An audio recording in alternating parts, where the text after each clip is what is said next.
The room went silent the moment she stood up. Every human in that hall felt the air change, like the station itself had stopped breathing. I was standing near the back, holding a data pad I would never look at again, when the tall alien woman laughed at us. Not a soft laugh, a laugh that said we did not belong at this table.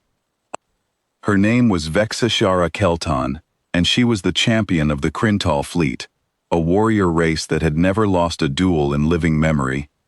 She looked around the negotiation hall at our ambassadors, our data pads, our careful words, and she shook her head like she was looking at children playing a game they did not understand.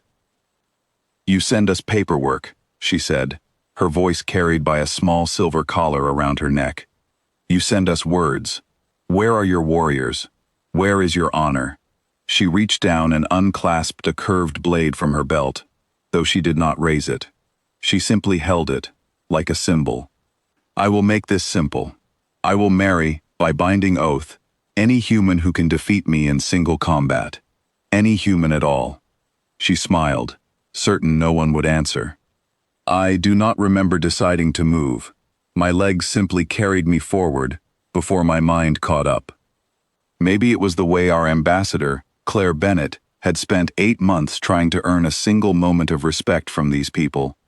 Maybe it was the silence in the room, the way everyone else looked at their shoes.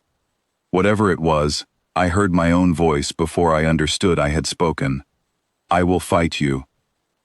The hall turned to look at me. I am not a soldier. I have never held a weapon with intent to use it. My name is Daniel Ward, and until that moment, my most difficult task had been repairing a broken water filter on deck 4. Vexashara looked at me, the way you look at a small dog barking at a storm.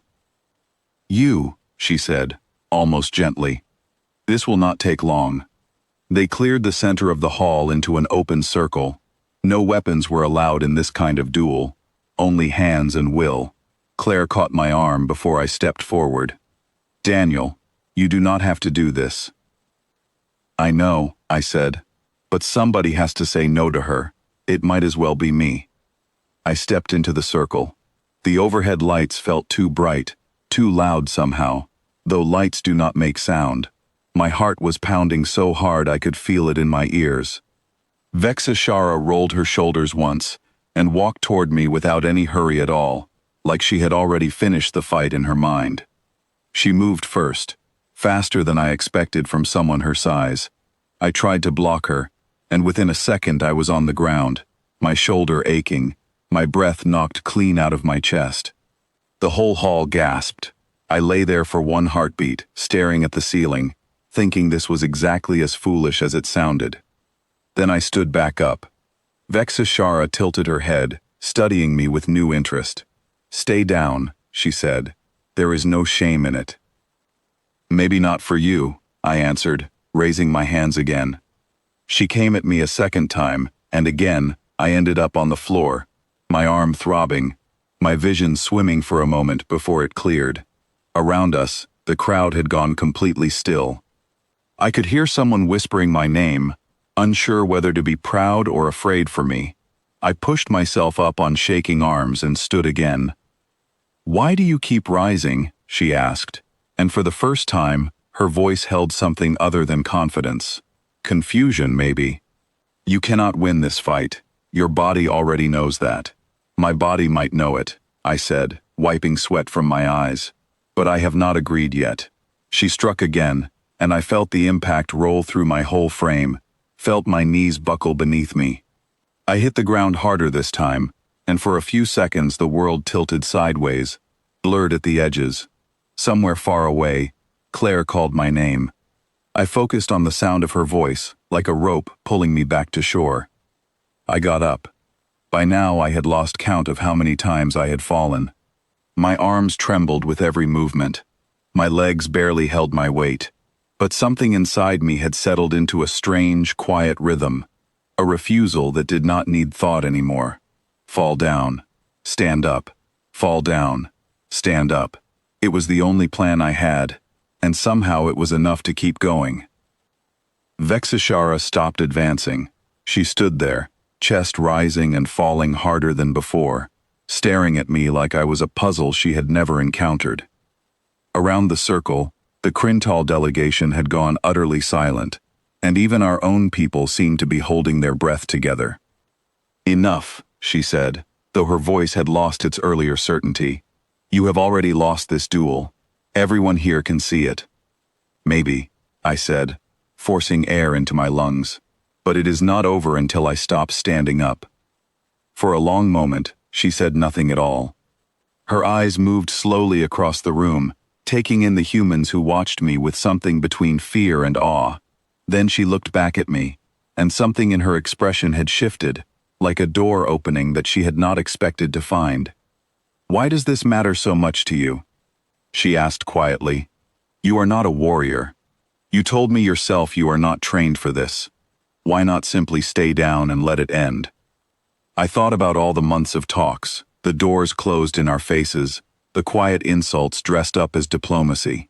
I thought about every person on this station who had come here hoping we would be treated as equals, and who had instead been laughed at across a table. "Because somebody has to prove we do not quit," I said. "Not because we are strong enough to win, because we do not know how to stop trying. That is what makes us dangerous, even when we look weak." The silence that followed felt longer than the whole fight combined. Vexera studied me for what felt like an eternity, her sharp eyes searching my face as if trying to find the trick behind my words. There was no trick. There was only exhaustion, and the strange determination that had carried me through every fall. Slowly, she lowered her hands. "I yield," she said. The words landed like thunder in that silent hall. A ripple of disbelief moved through the crowd, whispers rising like a wave breaking against the walls. I stood there, swaying, barely able to believe what I had heard. "I did not defeat you," I said, my voice hoarse. "You never even fell." "No," she agreed, stepping back and lowering her head slightly, a gesture I would later learn was reserved for only the rarest kind of respect among her people. "But you stood back up more times than any warrior I have faced in 143 duels.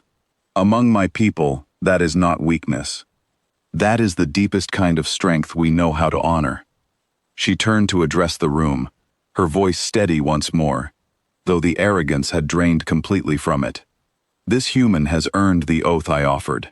Blood right is blood right, whether I expected to lose it or not." Claire rushed forward to steady me as my knees finally gave out, catching my arm before I could fall one more time. Around us, our people were staring in stunned silence, and for the first time in 8 long months, the Crintal delegation looked at us without contempt in their eyes.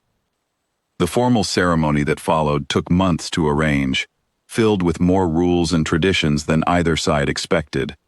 What began as a marriage oath slowly transformed into something the Crintal called a bond of shieldkin, a deep and lasting alliance between our two peoples that carried far more weight in their culture than any romantic promise ever could.